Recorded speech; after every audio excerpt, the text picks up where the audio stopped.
So our next speaker is Gurwitz from Tel Aviv University. First, it's a pleasure to be here again because I have memories of 3 years ago, the meeting, which I think was the previous one, just before COVID, and to be here again, and to travel on the train without a mask. And I just want to start with a reminder of what I spoke about 3 years ago. So we used, at that time we didn't have lots of funding, we used the candidate gene approach, and we looked at oxytocin receptor, which is one studied in autism, vasopressin 1A receptor, and IGF-1. And we showed that combining 3 of them, all 3, especially on the right side panel, gives you a good prediction of the behavioral scores. There is a nice correlation with behavioral scores. The iron expression, the combination of the 3 genes gives you better behavioral scores. So that's just a brief reminder. And then we moved forward and we did it genome-wide, looking at the entire transcriptome. And in that previous study, we used PBMC because these were samples from the United States that were collected this way for other reasons. For the genome-wide RNA sequencing, we decided to focus on blood. We started with collaboration with Dr. Adi Aran from Shaare Medical Center in Jerusalem. And we did RNA sequencing of a small sample, 10 children with autism and 10 more typically developing children. We chose blood because it's the easiest sample to work with in the clinical setting. We don't need centrifugation to separate ABCs. And it's reliable, and studies can be reproduced by other medical centers relatively easily. So, of course, we want to show you that we are not the only one doing this kind of studies. There are several RNA sequencing studies in whole blood, but our study is unique by 2 things. We used, for neurotypical children, we used unrelated children, which is more closely similar to the real-life situation. As a child for follow-up. Other RNA sequencing studies used an approach that has extra power because the genetics are closer, and that's comparing children with autism with children with siblings who are typically developing or monozygotic or dizygotic twins. So our study is the second on the list. Okay, it was last August. The one at the top is the most recent one in Italy, so I invite you to look at it as well. So we published in August, and we were confident enough about 4 genes that we found with the RNA sequencing approach to put them in the title. I will explain about them in a few slides, but the names are BRCA2, LY6E, which are upregulated in children with autism, and blood samples, and ISG15 and MT2L, which are downregulated. These are 4 of a total of 10 genes that we stood genome-1 correction for the RNA sequencing analysis. So 6 genes did not make it with, and we enlarged from 20 samples that were sent for RNA sequencing to the entire cohort, which is 99 children altogether. And you can see here that there are 2 cohorts. So I mentioned already the Israeli cohort from Jerusalem. The American cohort was from Phoenix Children's Hospital in Arizona, in the United States. A weakness point is that the American children was on average younger, and this was significant. So neurotypical children in each cohort were same age, same average age, but the American children were on average 7 years old, and Israeli children were of higher age. However, the SRS scores were exactly the same on average, 78 points for both the American and Israeli cohorts, which makes it easier for us to combine the 2 cohorts and increase the power of the study. So these are the 4 genes that are validated in the entire combined American and Israeli cohorts. Again, these are all blood samples, and you can see that a highly significant increase the expression of BATF2 and LY6E, and a significantly reduced expression levels of IgG15 and MT2A. So what are these genes? I'm going to mention that we also try to analyze each cohort by itself to overcome the age issue. And this enabled us to add a fifth gene, FCG, one of the 10 genes that were found by RNA sequencing, but it is not validated when we look only at the American cohort or combine the two cohorts. So only in the Israeli cohort we could see also this gene. I mentioned this gene, the FCGR1A, because I don't want to tell you about these genes. So the upregulated genes, BATF2 and LY6E, validated in the combined cohorts, and FCGR1A, validated only in the Israeli cohort. All of them are pro-inflammatory. They code for proteins that participate in immune reaction to viral infection or microbial infection. BATF2 is a transcription factor implicated in immune regulation. LY6E is a lymphocyte antigen 6 family member E implicated in T-cell activation and is upregulated by interferon, the mediator of antiviral response. FCGR1A, seen only in the Israeli cohort, is upregulated with FC gamma receptor 1A, also known as CD64, which mediates immune response.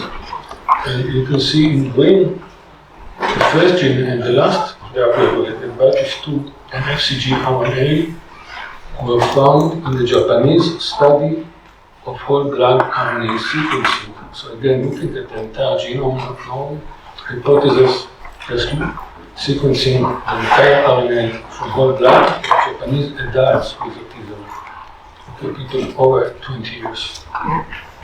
And we were, of course, very happy to see that we can validate studies in all the individuals with autism and very different ethnic groups, Japan, Caucasians in both American and Israeli cohorts. The downregulated genes are anti-inflammatory, both IgG15 and MT2A. IgG15 is the NT2-like modifier, which promotes anti-inflammatory pathways. MT2A codes for metallothionein 2A. This is the most studied of the four metallothioneins that humans have. It protects against hydroxy-free radicals, protects from heavy metal intoxication. So if you look at the entire picture now, we have two or three, depending if you count the Israeli code, 2 to 3 genes that are upregulated and are pro-inflammatory, and 2 genes that are downregulated and are anti-inflammatory, so less anti-inflammation. And this agrees well with phenotypes of autism, the pro-inflammatory phenotypes. I'm not a clinician, but the clinicians should know well about this. High oxidative stress burden, higher risk of heavy metal intoxication, which I mentioned in the context of metallothionein. And I think I don't have to talk about the context of lead and mercury poisoning or exposure during pregnancy and autism. So this agrees with the phenotypes that we know about autism.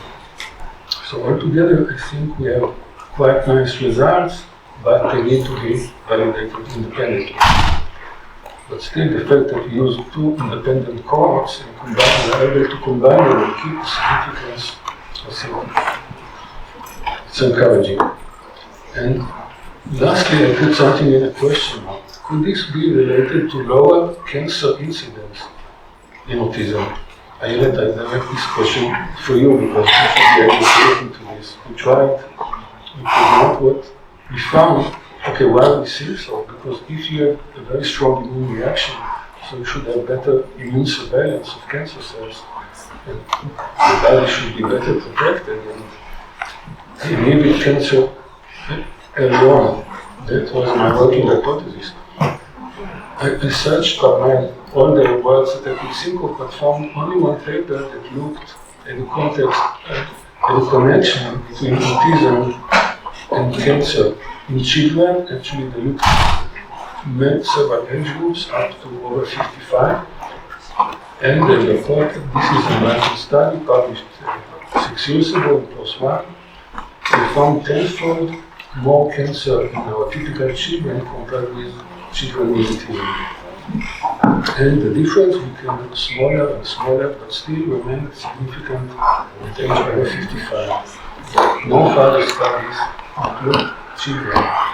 Studies of adults looking at using death certificate, and some of them reported even higher deaths from cancer earlier than with autism. But in children, that's the only study. So I think we should talk afterwards what we can do in Israel with this, because it should be, we have very good health record system in Israel, and it should be done in Israel. See if this is true or this is not. This was two medical centers, I think, in Nebraska and Minnesota, one of the northern states of the US. We also look to see if there are correlations with behavioral scores. There are correlations, but you can see in the paper, it's with open access. It's not fantastic. The p-values are close to the verge of significance, so not much to tell about that.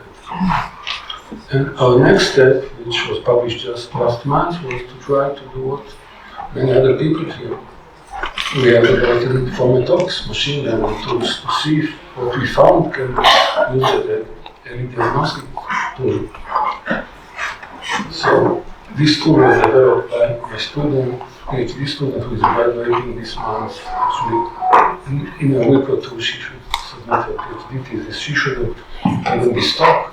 I've planned this talk to her, but she's too busy writing the thesis and finalizing it.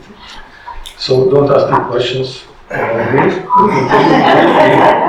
this. It's not my expertise, machine learning tools, but she did it with the help of a programmer. I can tell you that each of the 4 genes by itself is not a fantastic predictor, but SG15 is the best of them, because the NUC was 0.75, the highest among these 4 genes. And more importantly, Irena and Jonathan used 2 different machine learning tools, X-ray classifier and random forest classifiers, and tried several tools, and here you can see just the best. Those of them who gave the strongest specificity. And the best we could get was 82%. So it's not as good as phenotyping, which is obvious. Phenotyping is the best. You had 86, right? But above this table, you can see what I copied by concluding sentences. Our proof of concept study, that's what we call it, it's just a proof of concept that our blood RNA has a potential for diagnosing SD. But it requires refinement and independent validation by larger cohorts, I should say much larger cohorts. 19 children is very small. We try to go to better journals and fail because of the cohort size. The study should be perceived as a starting point for building more accurate machine learning based tools. And after listening to the fine talks of this session, I can say again, we should add this tool to DNA tools, to phenotyping tools, ultrasound imaging investigation, and try to combine it with machine learning or tell ChatGPT to do it for us. And come with something better that will approach or maybe surpass 90% diagnosis, correct diagnosis. I think I have time to acknowledge my colleagues. So everything you've seen here is 4 years of PhD studies of Irena Wronski, a PhD student. My very good colleague, Dr. Adi Aran from Shaare Zedek. It wouldn't be possible without him. And I think we met 3 years ago here, first time in person, after we spoke before. So I think this is a nice example that conferences like this promote collaboration between clinicians and people in preclinical studies. Dr. Richard Fry is my American colleague from Phoenix, Arizona, who is my partner in the BSF grant that funded this study. I should also thank Yazid Zoabi, and the PhD student in our faculty in the RNA sequencing analysis, which requires, again, knowledge in bioinformatics and many tools, which should be controlled. And Oleg Jonathan Friedland, who assisted my student Irena, who is building the machine learning tools. Thank you very much.